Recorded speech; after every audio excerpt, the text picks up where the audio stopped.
Hi there. Welcome to the Cloud Security Podcast by Google. Thanks for joining us today.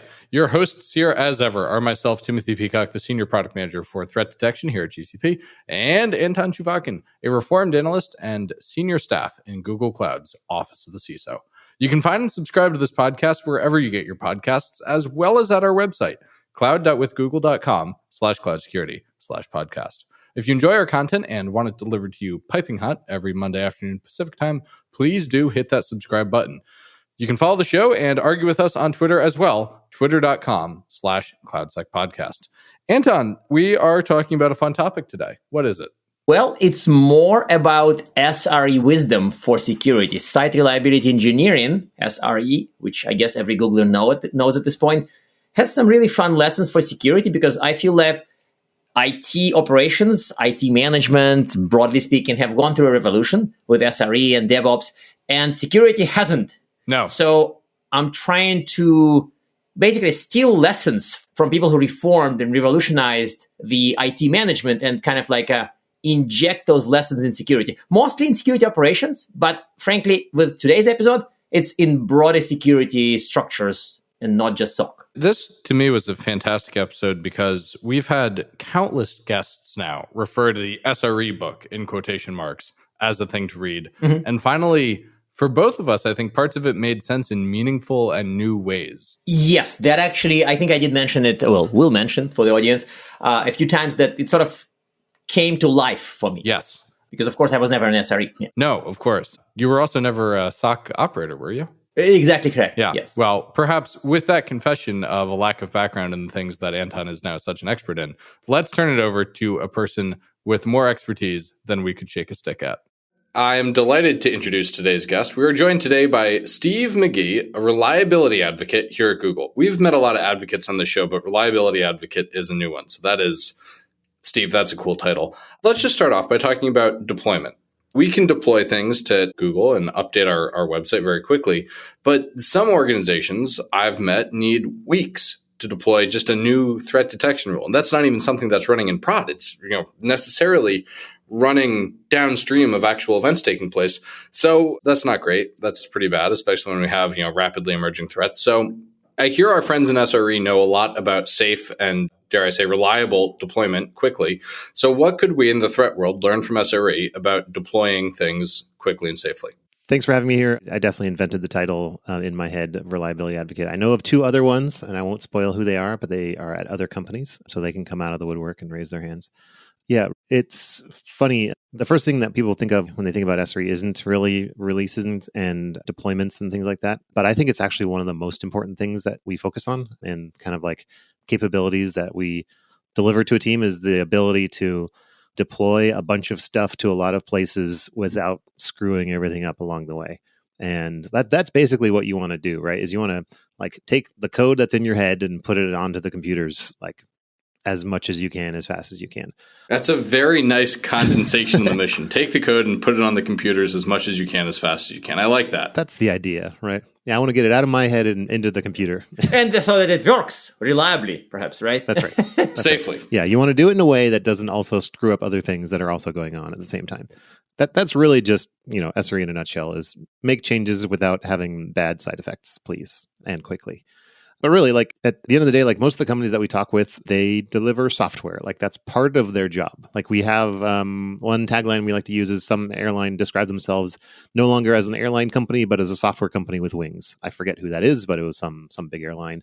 But like that's how they think of themselves. Or at least they do when they talk to us. But when you think about any company, whether they're like building airplanes or flying people around the world or like deploying search engines, they have to write the code and they have to get it out there. And so we found that being able to get that code out, not only like at all, but like quickly in like small chunks, very, reliably, like I said, without side effects, is actually something that you can measure pretty well, pretty clearly. And when you find that you can measure that you're getting code out the door quickly and without having to then undo it and then do it again, this is an indicator not only of like you're getting software like, out in the world well, but also like it's an indicator that your company is actually doing well. Like we've come up with this Dora company that actually was acquired by Google that was able to show through, it's through surveys and things like that, but they're able to show that some of these indicators actually positively correlate with like more profit, like better business goals and things like that. It's kind of incredible, and like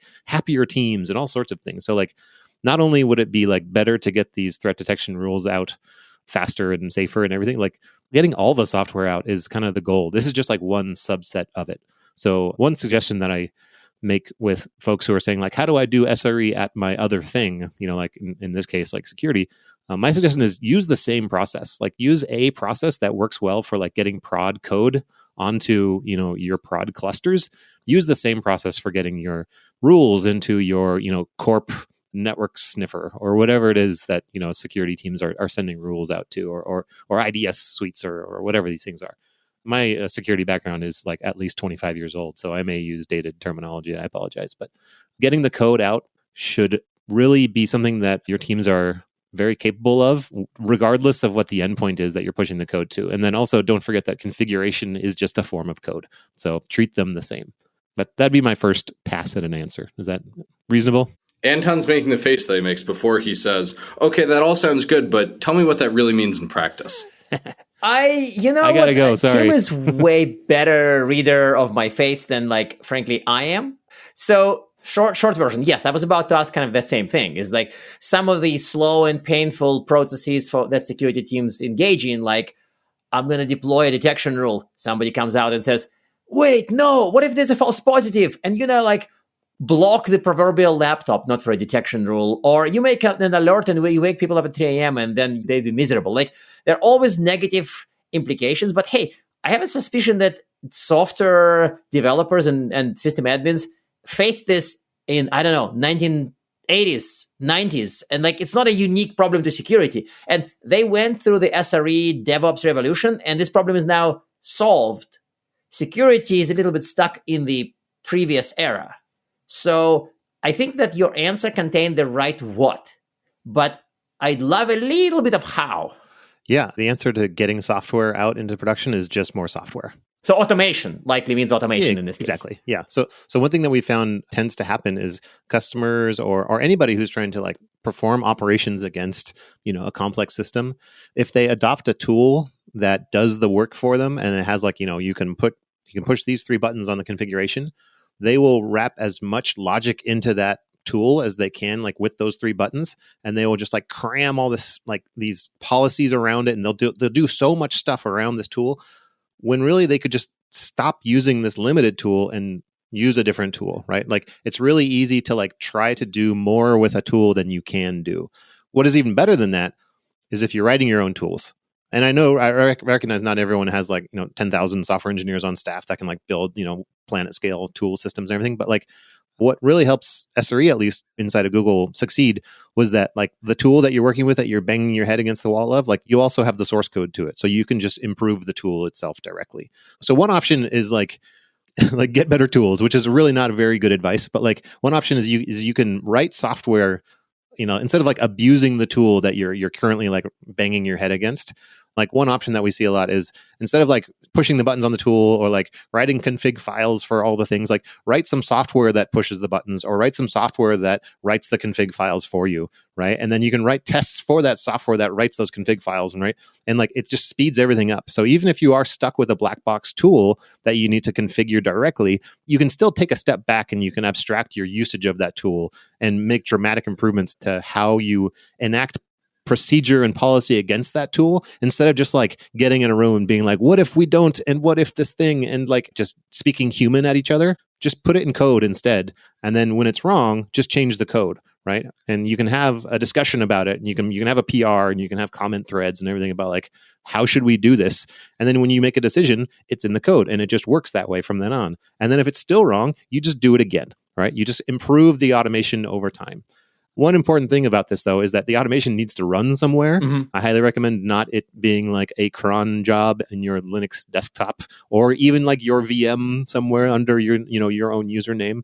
So like having a place where you do your automation is super important for this kind of thing. Don't worry. There's actually a whole family of security vendors who are dedicated to replacing I believe servers under desks. They're called SOAR vendors.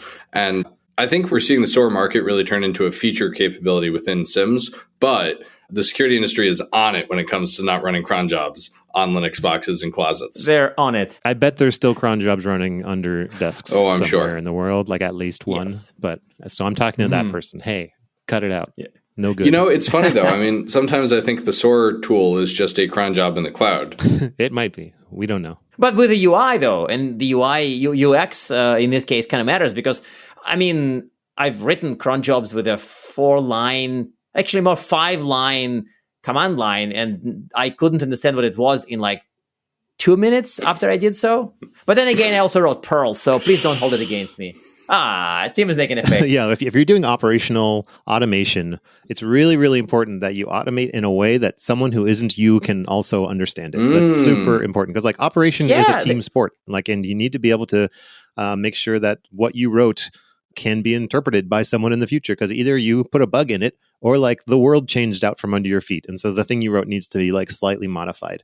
And if they just have to throw out what you did and start over, like that's your fault. You know, you should have written it in a way that was able to be amended over time. So. I really like that. And SRE book has a line about it. They say decouple operation from an operator. And I think Steve made me actually deep in my heart understand what it meant because I'm like, I read it, I liked it, but I didn't soak it in. I think this was that spirit behind that line, is that you're decoupling the operation from whoever the human who did it last time. That's right. So we have a concept you probably heard of, which is called blameless postmortems.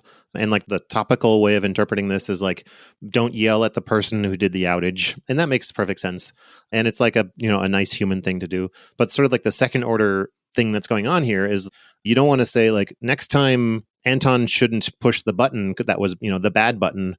What you should do is instead change the way you're thinking about it to say like, the system shouldn't allow Anton or someone who is in Anton's chair to push that button, right? It should be something that you change within the system independent of the human that is doing the thing, right? So you back away from humans making mistakes and you back into the idea of systems preventing humans from making mistakes, or at least systems, nudging humans in the right direction as much as possible. So this is where we get ideas like linting, pre-submit checks, we call them, or like pre-merge hooks, right? And being able to like have all these places in the process that allows you to add more code to make sure that the thing that's about to happen isn't exposing us to any known risks or, risky behavior potentially. So it sounds like it's probably changes to process are required for security to adopt some of this, and changes to tooling. So it sounds like, actually, I'll throw the third leg of the stool. Like humans need skills to build software. And if humans in certain security organizations don't, well, either they're training the humans or they're getting different humans. Yep. Process and tech, and there's tech, of course, would be involved for both creating this code and organizing it and all this stuff, right? So it's like That's right. Transforming all three. Yeah, so the model that has worked for SRE inside Google in the past was we had systems administrators, system operators who knew the how systems as a whole can fail. And then we had software engineers who could write software. And generally, these were two camps. Like this is dev and ops in the past, right? This was the sysadmins versus the SWEs, I guess. What DevOps as well as SRE kind of did was they brought these two roles together and they said, like, you guys are now friends, right? Like go forth and like be cool. And the best model for this has been essentially being able to get someone who understands the system and like knows the pain of like how it breaks, can turn to like a software engineer and say like, this is the thing that's breaking and here's how we should fix it, or here's what it should not do. And then the software engineer turning to the other direction and saying to the sysadmin saying like, here's how we change it, right? And like, here are the tools, here's the procedure under which, the system is built, and like just kind of informing each other of each other's worlds to the point where at some point down the line, the systems engineer is able to just make the changes directly. And the software engineer is able to not make, the mistake in the design of the system in the beginning. So really just putting the people in the same room and like making them sit next to each other, either physically or virtually or just sort of spiritually, like you guys are on the same team, is really important. And this is kind of the root of SRE inside of Google. It was half sysadmins and half software engineers. I came from the sysadmin side. I also have a degree in computer science, so I can program, but I'm not a good developer. So like I kind of sit in the middle. Like it's not really like you're on the left side or the right side. You can kind of like live in the middle, like kind of like I do. But being able to have these two camps actually just act as one camp, I like to phrase it as like, it's like two teams that are like focusing on different problems, but they're like back to back, and they're like, they're aware of each other's problems, right? And they're able to whisper over their shoulder, like, yo, how does this work? And they're not yelling over a wall or like passing messages through a tunnel or some other metaphor. We don't have pigeons connecting the two groups. That's right. We're not doing TCP over AV and carrier. I mean, this aligns with a lot of what we learn on the show about security teams rarely needing another tool and instead needing, family counseling and learning to work together better. Totally. So in that spirit, and regardless of whether it's a physical room or a virtual room, what other SRE principles of working together should we take into the security world? How can people better relate to each other? This may be a really fundamental question to ask on a security podcast, but I think that's what I want to know. Yeah, so we talked about deployment and just making deployments better in some obscure, abstract way. Less abstract is starting with gradual deployment. So making sure that when you do a release, you don't affect all of the things at once is super important. So let's translate it to the security kind of scenario, right? It may be that you're deploying, say, detection rules. Maybe you're deploying them on one network or one, if it's a perimeter, on one part of the perimeter. If it's endpoint, you're deploying it only on some of the endpoints, right? Presumably, this may mean that you are doing a gradual rollout of a detection content. But if you're a Teams land, when it's the one system that does detection, how would you interpret it? Imagine you're following this principle in SEC. You're gradually deploying a new detection. Yeah, I would say if you're going to apply a rule to a set of hosts, you should be able to distinguish between those hosts in some way. It's probably not a million host of homogeneous machines. There probably is sets of things. There's probably laptops that are off on the edge. There are some things that are through the VPN. There are some big giant servers that are in production. There are some routers. There are all sorts of different types of things that are out there, and you can break them up into families of some kind. What we're saying with gradual deployment is if you're going to do a deployment of, say, a rule to all of these things, first of all, don't send it out to all 100% of hosts all at once in one knife switch. That's just a bad idea. A simple idea would be randomly select 0.1% of all hosts and hit those first. And then just as long as you're able to detect those, this is kind of the second part of this is if you're not able to detect 0.1% of errors across all your hosts, that's a separate but related problem. And if you're not able to also detect it's that 0.1% that is having a problem, that is yet another problem you need to solve before you can do this. So this is often referred to as canary releases, right? So it's the canary in the coal mine. So we're going to send the new rule to some sacrificial hosts. And as long as we can look directly at those hosts and compare them to non-sacrificial hosts and say are they, equally happy? Did anybody crash that we didn't expect to crash or whatever? Then we go, okay, cool, let's proceed. Now we'll go to 1%, 5%, 50%, 100%, some ramp up, right? And this can be on the order of, 2 minutes if you have a really, really fast deployment process and you're really, really confident, or it can be across 2 weeks or 2 months, right? It's really up to you in terms of how careful you're trying to be here versus how severe the rule detection is. If there's some crazy 0 day out there that we got to get out there pronto, we're still not going to do a knife switch across all the hosts. We're just going to shrink that window down to minutes instead of days. That's all I'm saying. But I think the important bit that I didn't pick up from a book, and again, thank you very much, Steve, for kind of making it come to life, is that if you have a canary in a certain remote part of the coal mine, you do have to have a camera on the canary. Yeah, it's pretty important. And you do have to have a camera in an area of a mine where there's no canary. That's right. So that you can actually tell the difference. And that's not just do things gradually, slowly in stages. Right. No, and have the machinery to watch the differences, not just to collect data, but also to do rapid diffing. I don't know. Diffing is a word, right? Yeah. The term we use is canary in control. So we want to compare equal amounts. So the other thing you don't want to do is compare 0.1% of traffic to 99.9% of traffic in terms of raw numbers. And also even percentages is really going to be kind of screwy. So you want to compare similar sized cohorts of traffic or of hosts, for example. So one simple way of thinking about this is if you have your hosts are numbered by, what number they are on the rack, you can make the 0th or the first machine your canary and the second machine the control every time. Just hard code it, right? And now you're comparing 1 to 1. You're just saying release to the canaries, and you're always hitting the bottom of the rack. Boom, boom, boom, boom across the cluster. This would be I wouldn't start with this, but maybe you could do it this way. But then you're going to compare canary and control every time, and they're a comparable set because there's always a 0 and there's always a 1, or there's always a 1 and a 2 or something like that.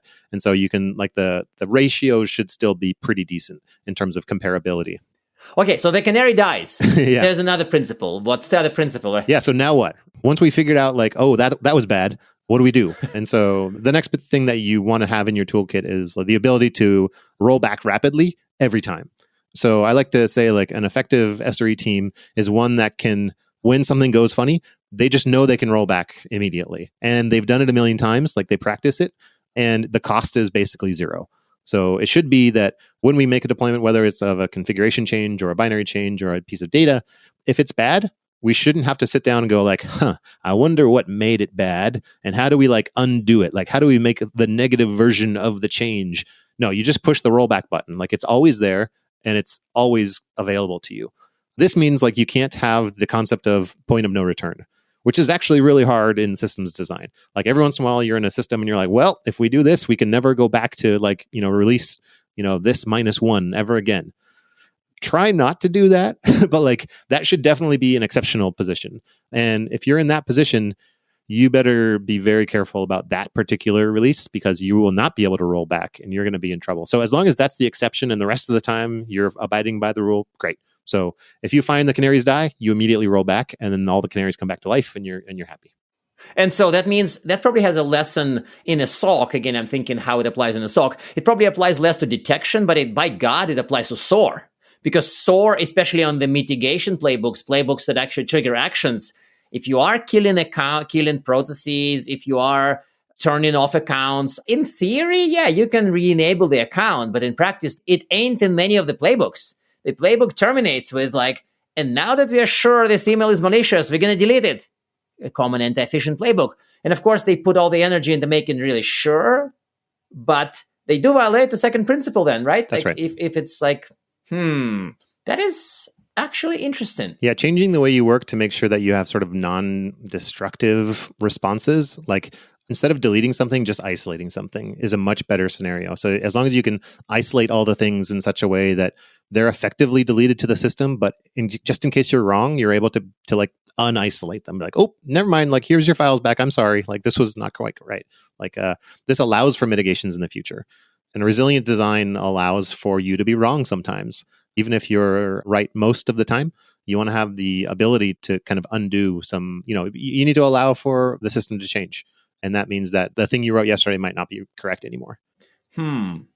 Okay, now that makes sense. And I think that also leads us to the whole point about scaling. The other sort of big part of SRE thinking is the whole people per servers, like the 1990s metric, how many system admins you need for 1,000 servers. Like the numbers in real life today look like not what they looked like in 1998, right? So scaling, there's massive scaling magic in this approach. And of course, in security, we occasionally deal with detection rules or playbooks. So what are the scaling lessons specifically? What can we learn to scale detection to the company size without scaling people? Yeah, that's really the challenge at the end of the day is how do we, the term we use is sublinear scaling. So we want to be able to grow the team over time. That shouldn't be just completely verboten. Like it shouldn't be like, you're only allowed 6 people, that's it. But what we don't want is we don't want the scaling of our team to be linearly attached to the size of our system.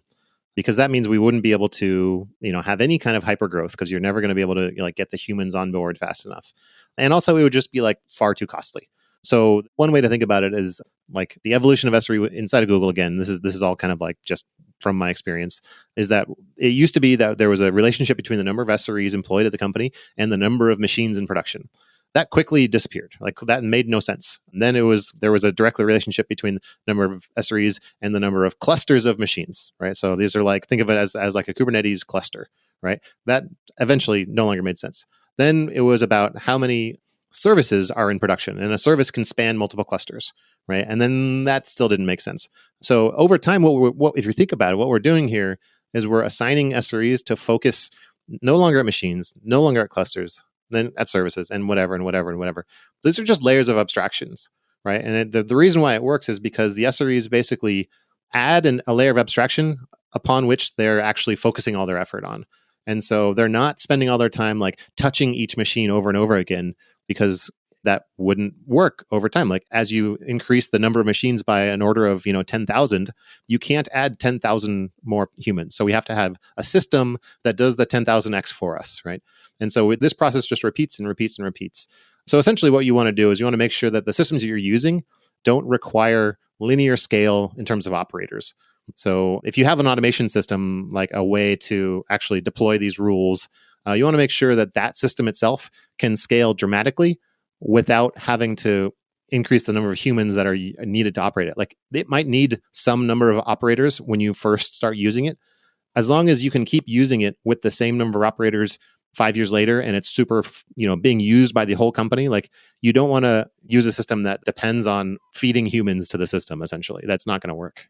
I think you said something that sort of stuck in my head a little bit. Like, I get the whole sublinear thing. Of course, that's what you want. But didn't you also say that with some things, the relationship is kind of severed? So you can add 1 million machines and add no humans and things just work. This blew my mind.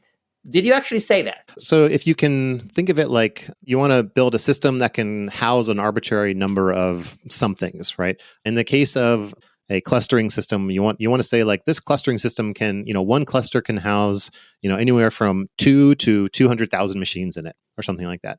Some range, I don't know what. As long as you're able to have that one system manage a large sort of dynamic range, you don't need to add more operators to that system itself. And then you can kind of move up a level, right? And then you can say like, now how are we going to manage these clustering systems? We're going to have one system that spawns clustering systems. And so we can say like, we have one operator who manages the thing that manages the things that manages the machines.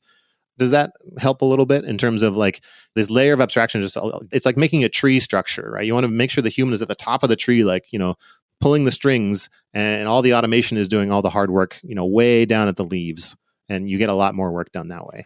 I think it does make sense. I think that it makes sense. It's pretty abstract, I know. No. It makes sense because if there's an abstraction layer, the severing the relationship actually makes sense. But I think to me, it's still, I fear that a lot of people are stuck in the same mindset that I was stuck in until 2 minutes ago, namely that the relationship is inseparable. If you are doing more rules, you have to have more people. But it's really not true. I'm enlightened. Yeah, so this is why you have software engineers, right? Software engineers love building tree structures. That's like basically our job, right? And so if you have an operator who understands like, man, we keep adding humans to add these rules, it's really a pain. And that human can, like we said earlier, like look over the shoulder and be like, hey, software engineer, can you build a system that will allow us to do X, Y, Z without having to like manually go in and like, edit the YAML and like add a stanza and whatever? And that software engineer will be like, yeah, that sounds great. I've got a good idea about that. I'm going to write a system that automates you out of a job. This is awesome. So this is exactly the plan. Well, Steve, this has been, I have to say on that last answer, Anton actually wasn't making his skeptical face that time. You actually had convinced him already, which is great. Success. Yeah, no, it's a huge success. Convincing Anton is no small feat. No, I was making my excited face. Yeah, it was his excited face. It's great. It genuinely flipped a switch in my head because I also thought the connection is, you can make it better or worse, but it's there. But it's really not there. That's the magic. It's not 10xing. It's infinity xing. Yeah, no, this is really cool. So unfortunately, though, we're just about at time. And so I have to ask our traditional closing questions. First, do you have recommended reading for our audience? And I think you're the one guest who doesn't have to put $1 in the swear jar if they say the SRE book. And then 2, do you have one tip for taking SRE thinking and applying it to the problem of threat detection and defense? Systematics is a fun book, if you haven't seen that already. That's a new one for us. Or systematic. I think it's systematics. I never pronounce it right. That's a fun one. And then every time you have a problem in production, whether it's security or an outage or something like that, like make sure you write it down. And you wrote down what happened and why you think it happened. And make sure you separate what you think of, like, theories versus facts. And then I like to put down like 3 types of things that I could do to fix it in the future. And those are monitoring, like how do I detect it sooner, better, more precision in the future? How do I mitigate around it when it happens again next time? Like more specifically, faster, I don't know, with less cost, something like that. And then the last one is always like, how do I prevent this from ever happening again? And most people just write down the last one because they're like, how do we, like the goal is just to never have this type of thing. Like, that's great, but most of the time we can't always do that every time. So in the meantime, how do we mitigate better? How do we detect better?